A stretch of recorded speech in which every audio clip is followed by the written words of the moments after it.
একটি নিরাপদ বাংলাদেশ আমরা গড়ে তুলতে চাই।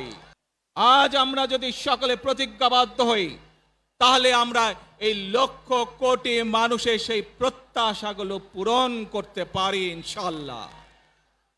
৭১ সালে এই দেশের মানুষ যেমন স্বাধীনতা অর্জন করেছিল, ২০২৪ সালে এদেশের ছাত্র জনতা সহ সর্বস্তরের মানুষ, কৃষক, শ্রমিক, গৃহবধূ, নারী, পুরুষ, মাদ্রাসার ছাত্র সহ দলমত নির্বিশেষে, শ্রেণী পেশা নির্বিশেষে সকল মানুষ সেদিন ২০২৪ সালের ৫ই আগস্ট এই দেশের স্বাধীনতা এবং সার্বভৌমত্বকে রক্ষা করেছিল।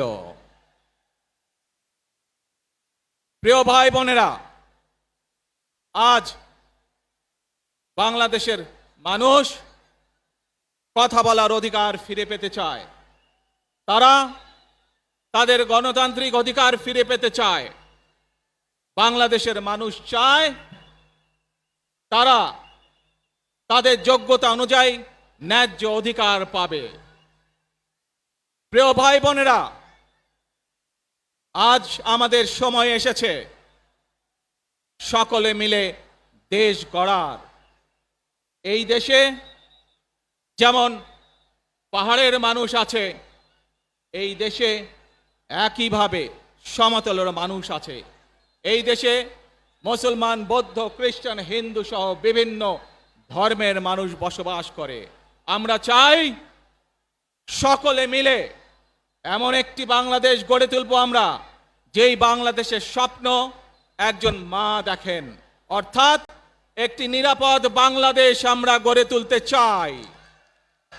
যে বাংলাদেশে একজন নারী, একজন পুরুষ, একজন শিশু যেই হোক না কেন, নিরাপদে ঘর থেকে বের হলে নিরাপদে ইনশাআল্লাহ ঘরে আবার ফিরে আসতে পারে। প্রিয় ভাই বোনেরা,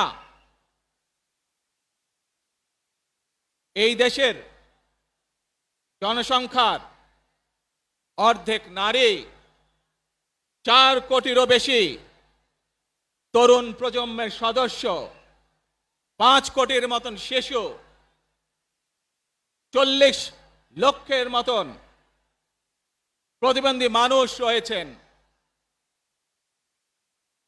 কয়েক কোটি কৃষক, শ্রমিক রয়েছেন। এই মানুষগুলোর একটি প্রত্যাশা আছে এই রাষ্ট্রের কাছে, এই মানুষগুলোর একটি আকাঙ্ক্ষা আছে এই দেশের কাছে। আজ আমরা সকলে যদি ঐক্যবদ্ধ হই, আজ আমরা যদি সকলে প্রতিজ্ঞাবদ্ধ হই, তাহলে আমরা এই লক্ষ কোটি মানুষের সেই প্রত্যাশাগুলো পূরণ করতে পারি ইনশাআল্লাহ।